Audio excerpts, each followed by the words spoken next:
There's a lot of urgency for me to finish this office. I can no longer work in the house. The guest bedroom had to turn into a guest bedroom. I couldn't treat it as my office anymore. So this has to be where I do my work going forward, and that just means that I'm not working, which means I'm not filming any other videos for my other channel, the channel about 3D printers. But when the office is done, you're pretty much looking at the shot. That's where I'm going to be filming. Right up against that wall, there's going to be a rack of 3D printers, and yeah, that's where it's all going to happen. So yeah, really, really important, but I need to finish that wall before I can mud this and paint this and start working in here, move in with my desk and all of that.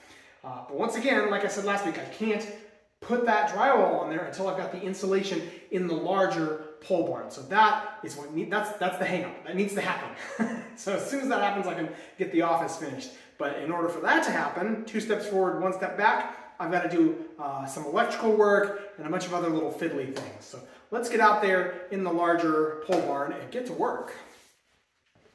So far, that's the stack of cleaned and prepped OSB sheets. Down here, we've got the stuff that still needs to get done. And I hope it comes through on camera here that there's just kind of a forest of staples on these boards, like every 8 to 10 inches. And then there's like ones in the middle too that are harder to see. And mostly what I'm doing is just coming along and clipping them off. But these aren't flush cutters, so they do leave the staples sitting a little bit proud. It's a whole lot faster than the alternative, which is to sort of grab it like this and to push it like that. And then the staple head here sits a little bit proud, which is just enough for me to kind of...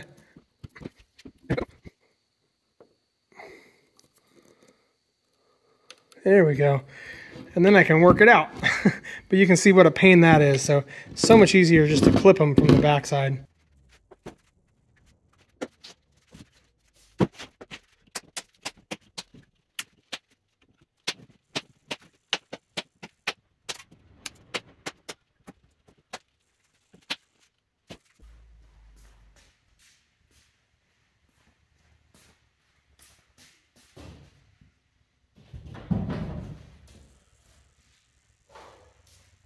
Which means this end of the barn here is completely free of stuff leaned up against the walls, and these first 3 bays are now ready to receive insulation.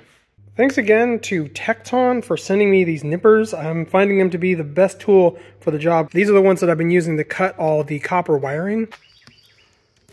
So we got adopted by a kitty cat. I think somebody dumped her up the road there. When we first found her, her mammary glands were all swollen like she had kittens. She's just a kitten herself. Look at how small she is. So, yeah, we put flyers out in the neighborhood, and somebody else came back and told us that he had found a box with 3 different litters of kittens, and this mother, and there was also a male cat with her as well. But I think she must have come from like one of those cat households that has so many cats they don't know what to do with, and that's why they had 3 different litters. And yeah, so I need to take her into the vet and get her shots, as well as getting her fixed so that she doesn't have any more kittens. She brought me, I think, a baby mole. Maybe that's a full-grown mole, I don't know. But that's her present to me this morning. See, we've got a pretty bad mole problem in the yard. Yeah, this is quite the mole track. That is my electrical service. Comes in from the road, goes down into the pole, there's the meter, and what I think these 2 lines are, at least one of them, is going down under the ground and all the way to right here where it goes into the pole barn and pops out at that electrical panel. So you can see there's the supply cables. They are AWG2, manufactured in 2007. So 2007, 2008 is probably when this panel was installed. I've removed this 2-slot breaker from that position right there. This was what was powering the heaters. There were baseboard heaters inside of the office. So now that that's been removed, that position is opened up for a second purpose. I can run some 6 AWG wiring up and over the ceiling all the way to that side of the pole barn where I can install this sub panel. And the previous owner left this here for me. He must have been thinking along the same lines. It looks like there's enough slack in the supply lines here so that I can pull the whole box maybe 2 inches forward, and that will allow me to have the box sitting flush with the new face of the wall once I've enclosed and insulated this area. While I'm figuring out what needs to be done with this circuit breaker box and also routing power to the far wall over there, I thought I would just double check the wiring that already exists. First of all, I've got 2 gauges of wiring. This Romex here is color coded so that the yellow is going to be 12 gauge and the orange is going to be 10 gauge. Now the yellow, the ampacity, the amperage capacity of the yellow wire is 20 amps, which would be why all of these single throw circuit breakers are 20 amp. But I know that at least one eagle-eyed viewer is going to comment on the fact that I am mixing both white and yellow Romex here in the office. Now, the color coding is like this. Orange is for 10 gauge, yellow is for 12 gauge, and white is for 14 gauge. But in this case, the white is also 12 gauge. See, 12-2G. And the reason that that stuff is not color coded correctly is because it was manufactured prior to 2001.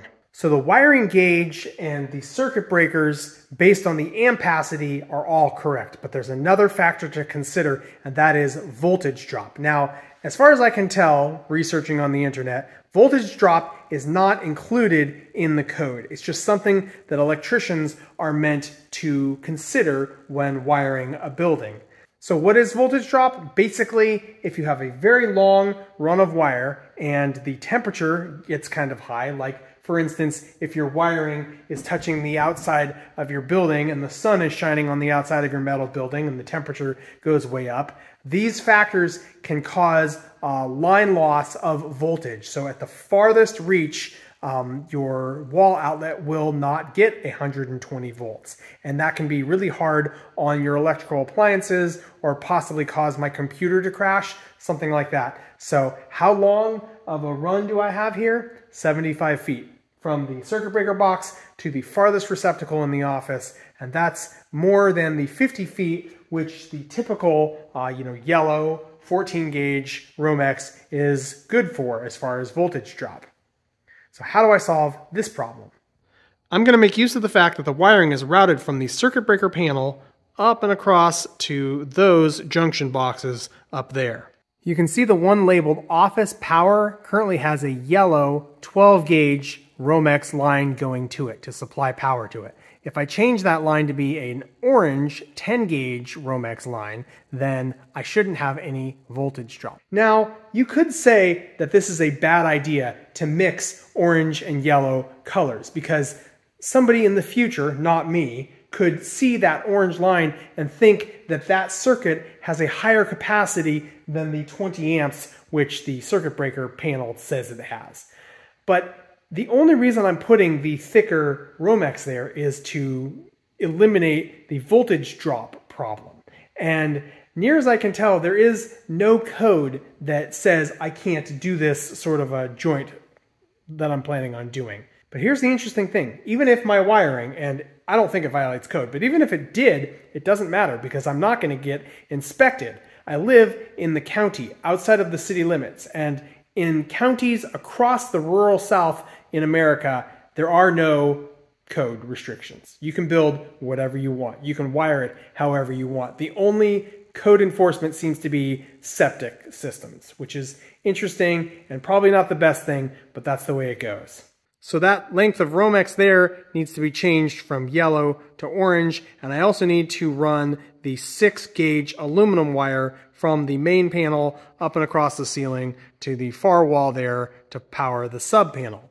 But neither of those jobs needs to be done today. I need to stay focused on the task at hand, which is to get insulation in that wall so that I can finish the office here and get it all drywalled and mudded in and start working in here. But I only need to insulate 1, 2, 3 of the bays. The other 3 bays at the front of the pole barn can wait, and they'll need to wait because up there is where the circuit breaker box is, and that's where all the intense electrical work has to happen. That being said, there is a little electrical work that I need to do before I can insulate these bays, and you can see I've done some of it here. I've got these short little tails. These are runners, so I'm going to have the main sort of supply line going across up high, and the drop downs here have been installed. So now all I need to do is kind of rework some of the lighting up there in the rafters, and then I'm ready for insulation. But it's kind of a challenge to get up there. You can see my ladder is not at a steep enough angle, so if I tried to climb that thing, it would just tip over backwards on me. Fully extended, it's barely touching up there. Here on my A-frame ladder, this is the do not stand on or above this step here. So I have one more step that I could step onto. With my waist touching the very top of the ladder and my feet down there, I can just barely reach up here. So I feel pretty secure to do this work. I'm gonna have to be going up and down those 7 steps on the ladder. So I'll stand right there and I can reach just barely to there. That's kind of the extent to where I can reach. And I'm gonna have to be doing this while manhandling those rolls of insulation. You see those 6-foot rolls? Those weigh about 200 pounds each. So I will have a pulley system rigged up to sort of help me lift the roll in place, but I'm still going to have to put a lot of force on things myself, and it's going to be real tempting to push hard, and that's going to make the ladder unstable. So this doesn't feel all that safe. Now, I am somewhat comfortable at heights. I used to be a rock climber. I actually worked at the indoor rock climbing gym back in the early 2000s at my university. So I know it's safe. I know what I'm capable of, and this is kind of the limit of it. I would be much better served if I could get a scissor lift in here. Alternately, I could just stand on the roof of the motorhome, which is what I had already planned to do to get the insulation on that far section. I can stand here on top of the pole barn for this section, so it's just this middle section that I was worried about. So if I could maneuver the motorhome around to be able to occupy this space right here, that is the cheapest, most ideal thing to do. The problem is that I've moved all of my 3D printer stuff out of the house, and I've got that whole back corner filled with the insulation, which means that I don't have any of the room that I need to maneuver this 26-foot long motorhome out of the pole barn and into this center slot. Also, I've got all this construction debris here that I need to move, and I've got nowhere to put it. This is all of my storage, so I just have to throw it out there on the lawn and hope that it doesn't rain. I mean, keep your fingers crossed.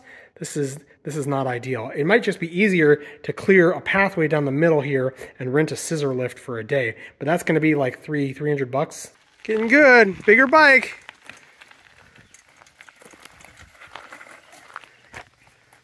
What do you think? Yeah, is it cool? Do you like it better than your small one? Yeah. So there's my burn pile from 8 months worth of yard maintenance and construction materials that are burnable. And yeah, before the grass gets too dry here later on in the summer, I think it's time to burn this. Just in case of emergency, I've got the hose here. Yeah, you can see the seeds here on the grass are starting to turn brown, and I just don't want them to burn. So let's do this now before it gets too dry. And the leaf blower, just to kick things up a notch.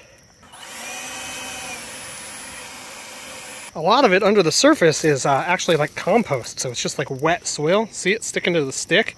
So I don't know how much of that is actually combustible material. There's a deer over there.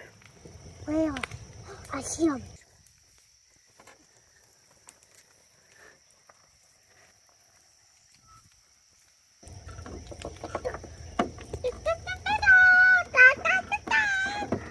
We've got these gumball trees. They make these things. I spent a bunch of money on this picker-upper thing. It works, it does the job. But man, these things are called poor man's coal for a reason. You see that core burning in there? That's all gumballs. There's a crispy snake. I guess I set his house on fire. Whoops. And it looks like the previous owner burned a box spring in this fire pit. So I got some extra steel to recycle. Well, it's getting to be dusk, and she's still burning. There's these 2x4s here laid on the flat that sort of stabilize the bottom side of the truss from moving, and obviously the trusses are all at the same height, so those 2x4s are going to meet the 6 inches of insulation that's going up here. But there isn't a truss here at the end walls, so that is not the same height, and you guys can see how it droops. It drops down. Whoop. I've got the laser level out so I can measure the droop.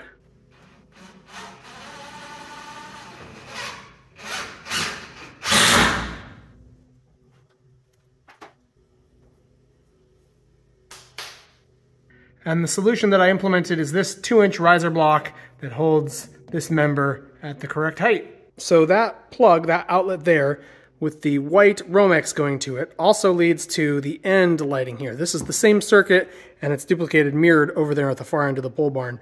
But this is the original circuitry in the pole barn, and that's why it uses this outdated white colored Romex, which is actually 12 gauge. So yeah, that needs to get removed. There's just a whole length of that wiring that doesn't need to be there because I don't need a dedicated switch for just 2 lights, and I don't like the fact that the outlets are tied into the lights. And that's why I'm tying into the wiring that goes to all the other ceiling lights, running it across. So I need to rewire that light sconce to the yellow Romex. And in case you guys are worried about the quality of my wiring job, this is an example of what I do. We have the connection box here in metal, earthed, just in case one of these lines, actually this would be the line that's the hot leg. In case it touches the metal box, that can go to earth and trip the breaker. Not that anybody's gonna be up here in the rafters touching this box, so this is really silly, just overkill for me to be doing, but you know, my OCD kind of kicks in and I just like to do everything right. You can tell I'm not a professional though because I'm wasting time doing something like this. And of course I've got strain relief holding the Romex in place so nothing bad can happen. By the way, if you've never seen these Wago connectors before, they are the bee's knees. Check that out. All you gotta do, securely fastened. These still work, but they're not nearly as nice as the new way of doing things. You can now see that I've got these 2 lights in the center, so you can see the sort of dispersion pattern of lights.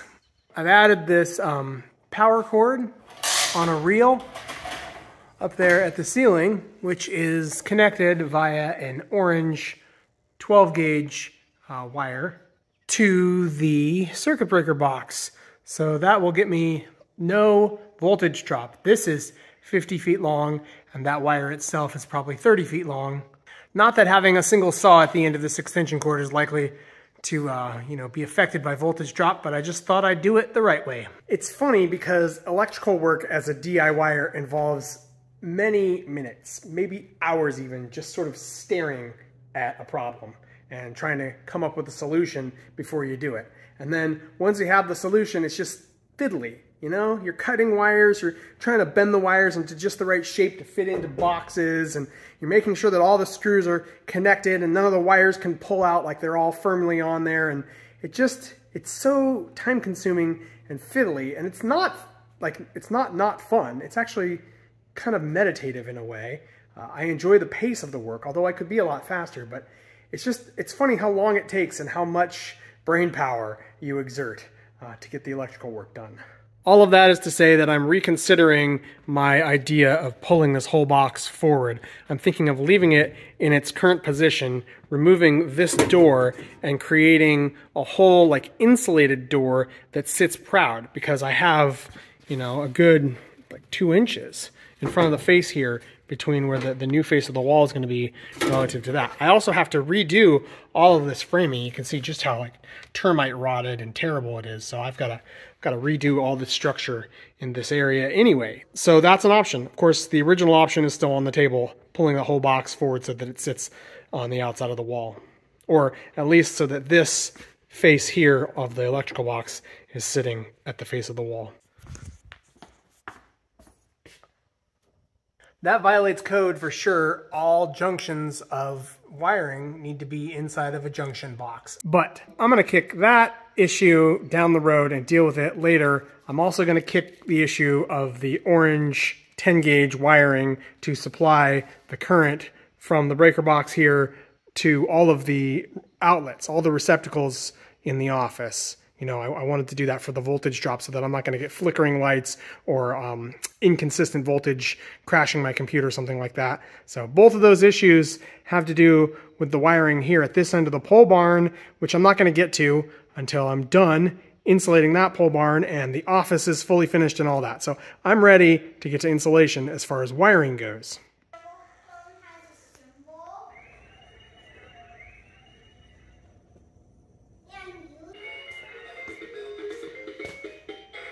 What you got? Watch, this makes a really funny sound. Listen. That's what old phones used to sound like, buddy. That's what before we had cell phones. Look, watch, listen.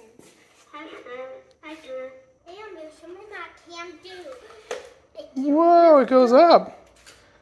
Like Elvis Presley. All right, it's all cleaned and ready to receive installation up here. You can see I had to patch these holes. Still need to put the spray foam in the cracks, but I had to patch these holes where the old ventilation used to go into the office. I'll be putting new vents in there at some point. And then here is the gap down there in the walls. You can see the framing. So the insulation is going to go right down this gap. And I had to cut that space because previously the OSB here was going all the way. You can see some sawdust left over. So yeah, now that that's been cut, it's ready for me to put the rolls in. And those are the rolls over there. I'm really glad I installed those 2 extra lights. It makes a huge difference down there in the pole barn. I'm really surprised. And that retractable extension cord has already come in quite useful because I used it to cut the walls here for the insulation and also to vacuum up here. So that's a 50-foot extension, so I can go out the doors at either end of the pole barn, and it's just, yeah, it was a great thing to add. So yeah, really fantastic upgrades. Glad I did them. And now it's time to do the job that I've kind of been procrastinating it. It's just such an enormous task to get the insulation in here. So I'm hoping that the clever techniques that I've been thinking of, planning, I'm hoping they're gonna work. But I might have to call in reinforcements. I might have to get a couple of other guys in here to help me. We'll see. So tune in next time. It's gonna be a really fun episode. Thank you so much for watching this one. This is YouTube, so please do all the good things to help the channel. There's a Patreon link. There's a link to a playlist about the motorhome, so you can watch that if you like what you're seeing here. And have a great day. See you in the next one. Bye.